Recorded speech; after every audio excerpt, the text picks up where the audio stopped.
Well, it's a new day and it's a beautiful day. A little cooler, which is why I got my toque on. The sun's just coming up over the ridge. I think this is day 6, which means we're leaving our camp and starting to make our way back down the valley. I figure it'll take about 2 days, today and tomorrow, to get back to the truck. That's how much food we have, so we're kind of depending on that. So right now, just packing up the camp. Everything's got to get in that backpack. There's my bug bivvy, my various gear. Yeah, we're just getting sorted right now. Then we'll hit the road. Oh, always hard to leave this place. Wow, this Forks area is really spectacular. Really beautiful. Thought I'd just show some of my essentials here and how I've got them shrunk down to a pretty small size. So there's my sleeping bag here, my bug bivvy there, and my mattress there next to a 1 liter water bottle for size. So those items have gotten really small and light. Then we retreat into that tent that Devin has brought when rain comes. So that part's gotten really light of what I carry. I have backup clothes in there, including rain pants, raincoat. I make sure I also bring a warm jacket and a toque, both of which I've needed at least in the mornings. But where I really fall down on weight is all my photography equipment, including a tripod here. I've got backup power, the drone that I carry, and then also my SLR camera and this GoPro that I'm shooting on, and a backup GoPro which I needed on this trip. So that all adds to a fairly weighty pack, but I really do save on some of the light camping essentials that I brought. Now I'm starting to pack this stuff up. Now I've just got to fit it in that backpack.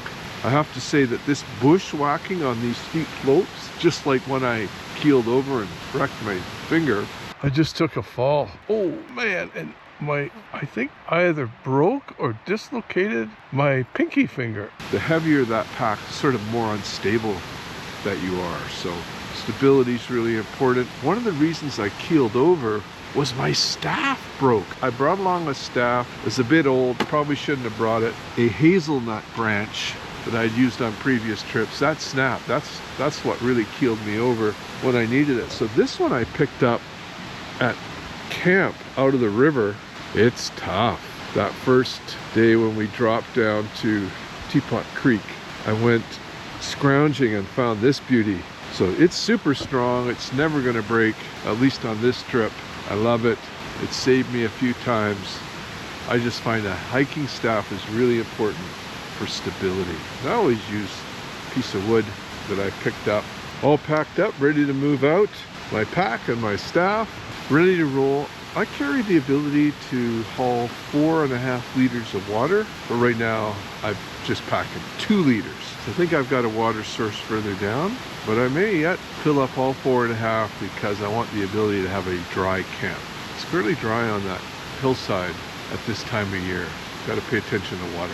Yeah, as we're crossing this mossy slope, we've come across this big Doug fir. Wow, Devin, I'm just going to mark this on the GPS. Okay, we came across this big Doug fir. Whoa. I'm gonna mark this on my GPS, this big Doug, so we know where this beautiful tree is located. But yeah, that is one big Doug fir, and it's in a little mossy area surrounded by old trees. Oh, what a beautiful location. There he is, big Doug. Big Doug fir. Come across these 2 big Doug firs. One right in here. There it is. Up into the sky, and not far away is this one right here. Also, big gnarly Doug fir. So I will mark that on the GPS. I notice there's faded blue paint on both firs. One's a kind of a line and looks like some faded numbers here. And so I'll mark that on the GPS as two Doug firs. Came across this ribbon on this culturally modified tree, so I've marked it in the GPS. There it is, beautiful red cedar with the ribbon on it. That's how far the scar goes up. Little Douglas fir next to it, not so little. Another one behind it, cedars and firs. So we're just gonna carry on our way. Oh, well, it's evening. You know, the sun's still above the mountain ridge, but it's getting a bit low, and we've made it to the end of the road, which means no more deadfall or steep slopes. So now our plan is to walk on down to the bottom of Teapot Creek and make camp there. Well, there's some nice water and maybe even a bit of swimming awaiting us. We'll see. At least we can get washed up.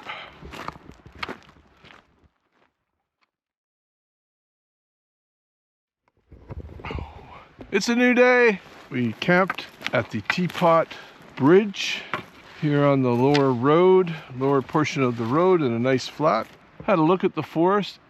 A pine forest, but there's quite a bit of Douglas fir mixed in with the pine. Also looked at the map. Park boundary is only 30 meters, 30 to 50 meters, depending where you are, that side of the road. So this road slices down very, very close to the Nahatlatch Park boundary. The bridge is just over there. And we're now going to hike back to the truck at Grizzly Falls up this road. That's our plan. So we've just crested the top of a hill, a significant hill sort of between Grizzly Falls and Teapot Bridge. Significant if you've got a backpack. And we get quite a view from this hill. You can look down on the Nahatlatch River. There's basically a corridor either side of the Nahatlatch. It's like a strip park that protects both sides of the river, but so far not much else. Now there's an indigenous protected area proposal to protect all of the Nahatlatch and a bunch of other stuff too in the Fraser Canyon area. A great proposal. But for now it's just this corridor that's protected, which leaves Teapot Valley out. One of the things that's happened up here is a lot of big fires in the last 10 years. And this is one of them, the 2015 Cougar Creek fire, which extends all along here over the top of that mountain in the distance, all the way up the valley, Cougar Creek Valley. Yeah, big fires. And then last year, the big fires in the lower Nahatlatch, huge fires.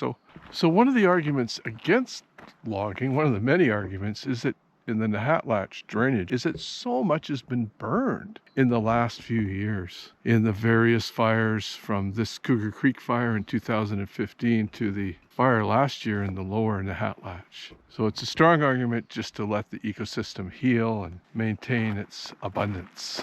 Yeah, we're going to carry on down. This time we're going to be walking downhill, so that's going to be pretty good. Well, we made it back to Grizzly Falls. There's Grizzly over there coming out of the mountains. Man, I had the best wash up ever in a granite pool at the base of Grizzly Falls. If you ever get here, be sure to check that pool out. You just have to come over a little rise and there it is. You have to go up high. It's right there at the bottom. But oh my gosh, what a great wash in the granite pool at Grizzly Falls. So now we're heading back down the Nahatlatch Road. It's a bit of an adventure, but actually not too bad. We should make it. I'm going to GPS a few places, but mainly we're homeward bound after about a week in the Teapot Valley.